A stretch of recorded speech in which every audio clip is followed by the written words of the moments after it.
ભરી છે આંદોલનની હુંકાર।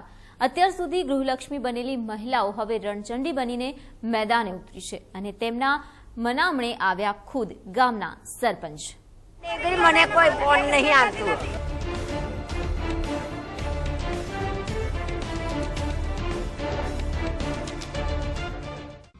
તરસે છે ગાંધીનગર, તડપે છે ગાંધીનગર, પાણી માટે પરસેવો પાડે છે ગાંધીનગર।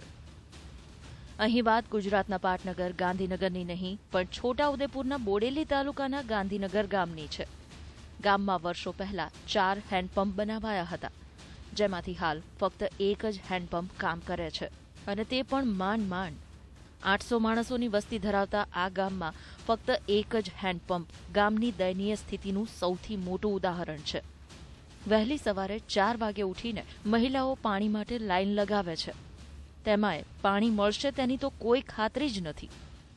પાણી રોડની બાજુમાં બોર છે, પાણી લાઈનમાં બેઠા છીએ, પાણી નથી। બોરમાં પાણી આવે તો ભરીને જીએન કરે। 4 વાગ્યાના રાતના 4 વાગ્યાના બેઠા છે આવાના। કોકને વારો મળે ને ભરી જાય તો ખાલી થઈ જાય બોરિંગમાં પાણી। એક બે બેડું ભરાય, શું ભરાય? આખા ગામનો વારો આવે તો અમારે વારો મળે।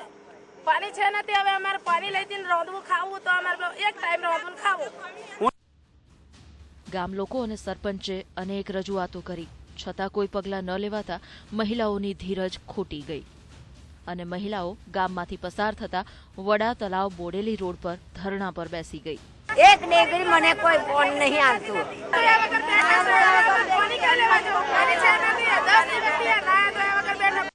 રોડ પર તેમણે ચક્કાજામ કર્યો।